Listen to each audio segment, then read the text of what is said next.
Ladies and gentlemen, Flash came out strong in game number 2 to tie it up, which means that in a best of 7 with the score at 1-1, we are basically back to a best of 5. Ladies and gentlemen, we're going to get started in just a moment. Akalon Waste is going to be the next map. We're going to get both players are ready. We're going to hop right into this one. It's tied 1 game apiece. Both of these guys are bringing out everything that they have stockpiled up to this point. $25,000 is on the line, and of course the title of the MLG Winter Championship winner. We've seen Flash go bio on this map. We've seen him go mech. We've seen Life do early Ling Roach pressure. We've seen him go Mutaling. We've seen him go Roach Hydra Viper. What is Life going to have in store on Akalon Waste? One of the weirder maps in the map pool. A lot of it comes down to the fact that on Akalon Wastes, it is an easy 4 bases. On most maps, you can get an easy 3, something like on Antigua Shipyard, but here, it's quite straightforward to secure all 4, and given the amount of aggression that Flash is busting out, we've seen him take 5, 6, 7 bases swiftly on this map. You know, that it would be the thing that would scare me dearly as a Zerg playing against Flash on this map, is to know how aggressive he can be, and also, you know, how many attack points there actually are on this map. I mean, it seems like a smart pick. And you know, it's kind of interesting. On a real basic question is, you know, I want to take another base. I have a couple of options. It's not like taking my natural where it's clear that I should take that one. Which one should I take? The basic rule is that if your army is slow, clunky, something like mech, you want to expand along the direction of attack.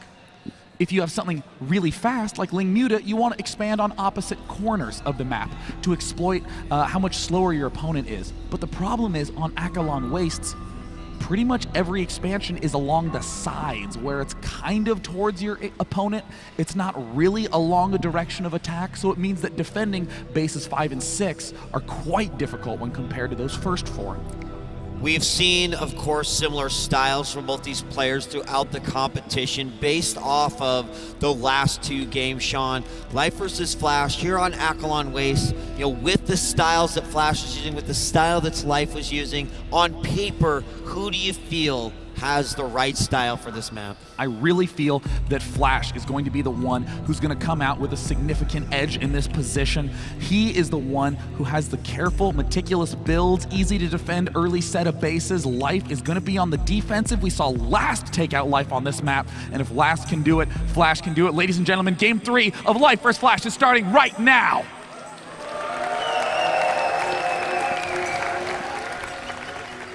Akalon Waste is the map. We are loaded in, and we are going to introduce our players.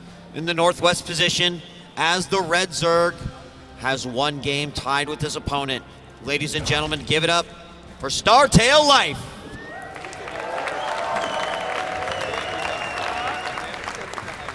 And spawning down in the bottom right, practices 40 games a day every single day, and it shows in his performance. From KT, it is Flash. And you know, Marcus? Yes. Yes, sir. I want to talk a little bit about choosing a build order for the map. You know, what's very common is to become attached to a specific build order, and then when you see a new map, you think, how can my build order work on this new map? Well, what Flash is so expert at doing is saying, what is the map? Now, what is the best possible build here? Let me just get good at that. We've seen him on this map go for the Reaper opening. This is one of the best maps to do it because of all the high-low ground alternations. But a lot of other players are doing that on every map. They're trying to bend it to work. Not Flash. Flash is very, very meticulous about planning that sort of thing out. Well, I mean, in relation to Flash's Brood War career, this was a much more prevalent thing to do in Brood War than it was during the Wings of Liberty era. Is that accurate? Yeah, I mean, certainly in Brood War, the maps had a significant impact due to the fact that the units were quite large when compared to terrain. I mean, in StarCraft 2, you can pretty much fit a maxed army up and down, even this thin ramp we're looking at, without more than, you know, 3 to 5 seconds of time. However, as the maps are getting more creative in StarCraft 2, we're starting to see wildly different outcomes. I mean, this map is totally different from Whirlwind. Yeah, absolutely. I mean, in night and day, really. And we are going to see what's happening here in the front. We've got, of course, Hatchery going down for Life, the quick command center for Flash. Both players, interestingly, off of a map that you'd think is probably smaller in comparison to a few. It's not going to matter. Both players want to get that expansion down as quickly as possible. Now, here's an interesting fact just coming from Twitter from Polarius1. Says Yes. that in 9 MLG finals have started off 1-1. The game 3 winners have won 8 of those 9 finals. Wow. This is a critical game in terms of momentum for the series.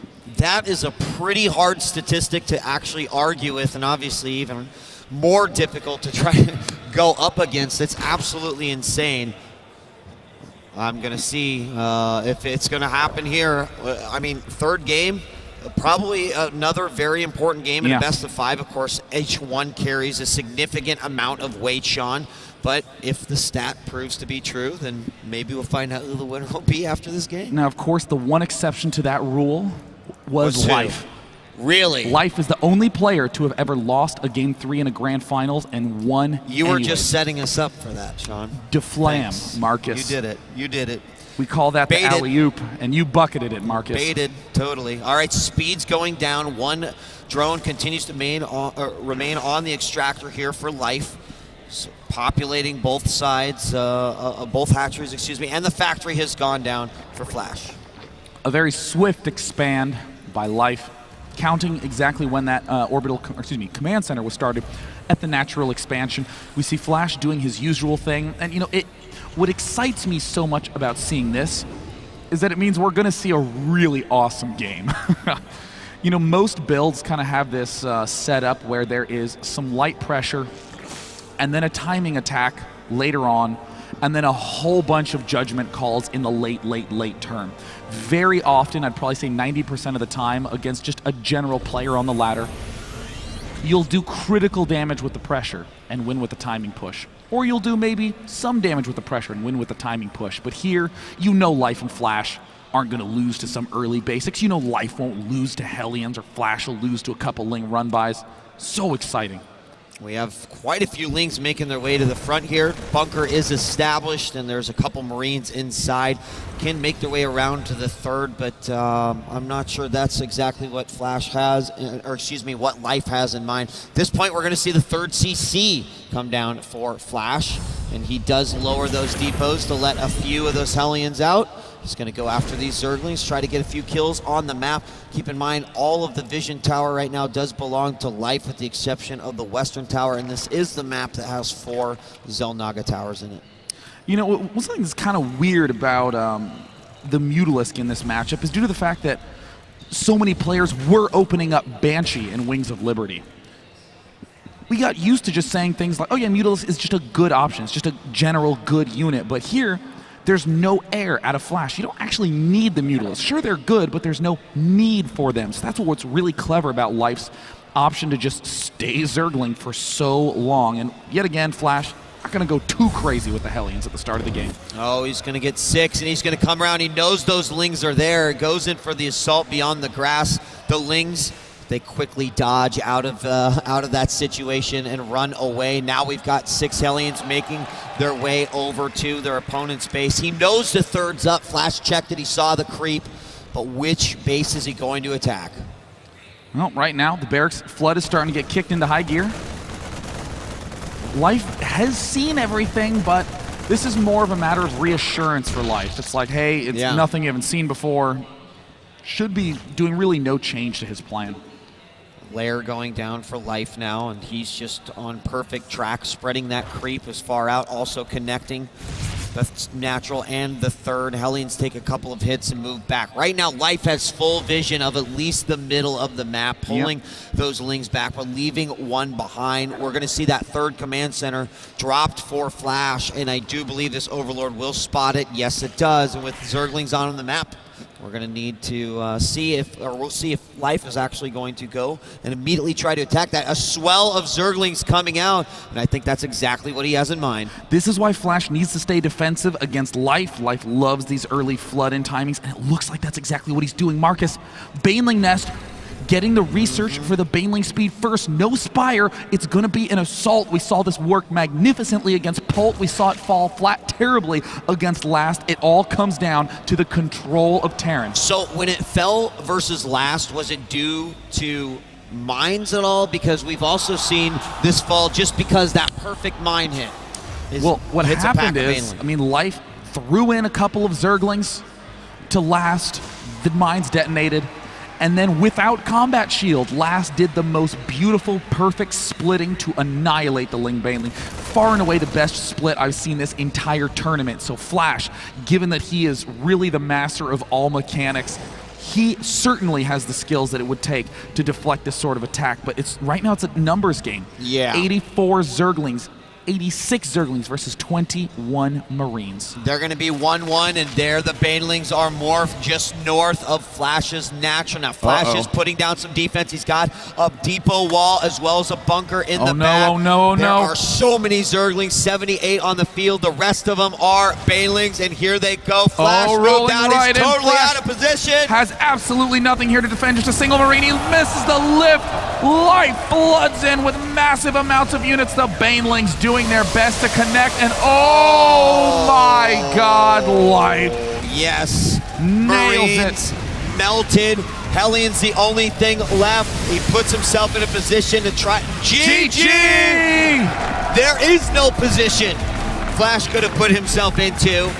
It was unfortunately a bad move out by Flash, trying to go for some aggression. Life had other things in mind, and honestly, it's all about the vision of that map. That was a convincing win.